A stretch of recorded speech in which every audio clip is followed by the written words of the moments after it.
Hey everybody, it's Ian here with the Sports Card Side Hustle, and I'm here to do a grading review. Specifically, I'm gonna go over the new back open crossover grading with PSA. You can do crossover at all the levels down to economy right now. So I'm kind of testing it out. I went aggressive with the minimum grades, and I'll explain that. And I want you guys to have a chance to learn from me, see what I did, see how I did it, what worked well, what didn't. So I tried it with SGA grades, which I have a bias, or I believe that they're pretty strict with their grading, so that SGC 10s will normally cross over to PSA 10s, and you can find quite a few SGC 10s that sell for quite a bit cheaper than a PSA 10. I also tried it with HGA, trying to get them up to a 10 if they were 9.5 and had a lot of subgrades that were 9.5 or higher. So you can see, here's my grading form, right, that I sent in, the items list. So I have minimum grades of 10s and 9s in there, and all the grades I submitted ranged from 9, almost all 9s to 9.5, with 110 that was an SGC. And I did submit one Beckett because it had very high subgrades. I was hoping to get a 10. So I went aggressive. I didn't do it with a lot of cards.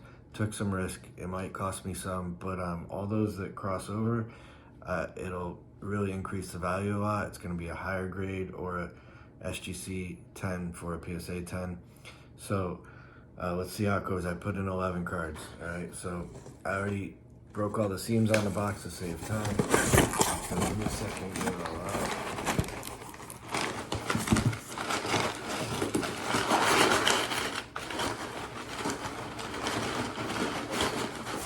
Sorry about that.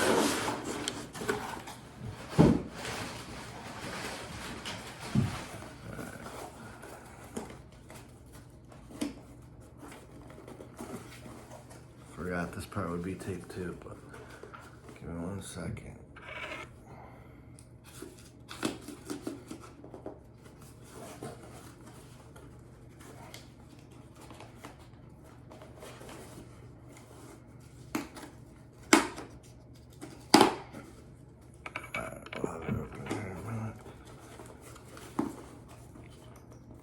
I should use some strong tape, sorry.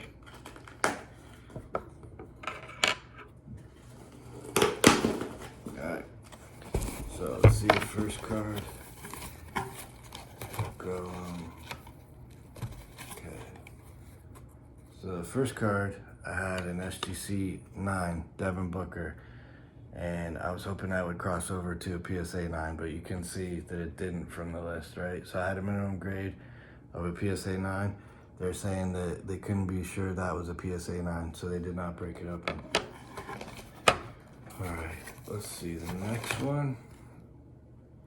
I have a Kyler Murray, and that was an SGC 9.5. I went with a minimum grade of a 9 because PSA 9s still have a lot more value than an SGC 9.5, but it didn't get a 10. Didn't go up to a 10. So far, I'm kind of like 0 for 2, or kind of did all right on the second one, but okay. So then I have a Shohei Ohtani, and Ohtani, let me find what I had on him. I got a PSA 9 from an SGC 9.5. So again, lower grade for PSA from SGC. So maybe I'm wrong about SGC and their grades holding up. All right, yeah, I got a Degrom rookie. I did get a PSA 10 out of that. That was an HGA 9.5, so totally worth it. HGA values have really plummeted. That was gonna get me much value, and now I've got a PSA 10. That was worth the cost of grading there and the risk. Let's see what we got here. I tried an HGA 9, tried to get a PSA 9 for Luka, and that was a swing and a miss.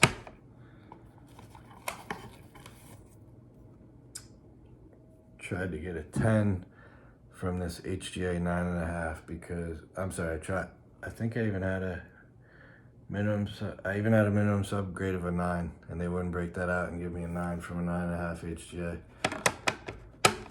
So, but it's weird because I had a 9.5 HGA go to a 10 PSA also. Derrick Henry, light blue prism, 9.5, and I had a minimum grade of a 9. They would not break that open to put that in at least a 9.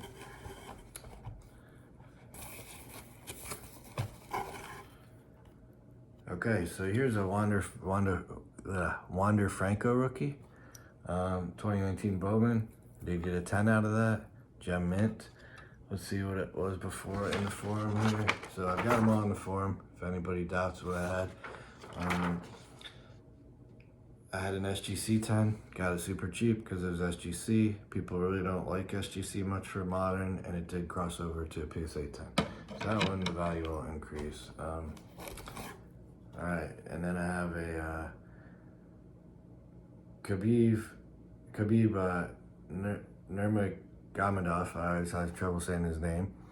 It was an instant impact. I did get a gem mint 10 out of that, and that was a HGA 9.5. So that HGA 9.5 crossed over to 10, which is interesting. There's a couple HGA 9.5s that wouldn't even cross over to a 9 for me. So that tells me, you know, PSA standards are quite different and inconsistent, or HGAs are pretty inconsistent from theirs. I think the others I have left didn't cross over. So I have a Degrom 9.5. I tried to get a 10 on that one as well. It wouldn't go up. It had 3 9.5s and a 10 as subgrades. So that's, I didn't try to be aggressive or too greedy to go for 10s on those graders with subgrades, unless everything was at least a 9.5. If they were all 9.5s and above, then I went for it on this trial. And then I had a Christian McCaffrey 9.5. I tried to get a 10 out of that. Actually, yep, so I was a little greedy on that because I should have thought about that one. I had a 9 in the centering. I shouldn't have tried for a 10 min grade, or I shouldn't have sent that one. But I did try it, and they didn't cross that one over for me.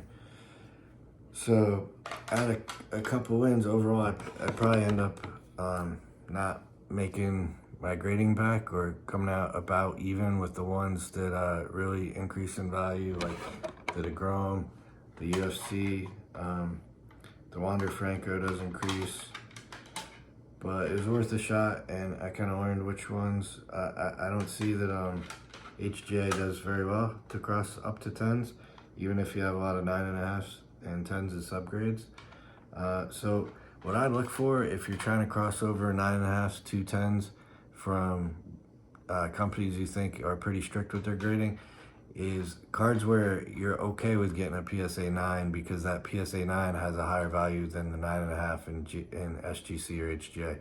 Believe it or not, it's not that uncommon. You can get into the data and you can find where 9s have a significantly higher value if they're in a PSA slab than an SGC or HGA 9.5. So that's kind of what I was looking for to test out. Test the theory now that their crossover grading's been back open. See which ones are going well. SGC 10 did go to 10, but I did not see the HGA subgrades hold up or get rounded up to 10s. But anyway, thanks for watching. That's what I got with these. Learn from me, and I do have some more crossovers going in, kind of trying different theories and ways to cross them over. I'll show you those and how they turn out, and I have some vintage grading coming up. All right, have a good one, everybody.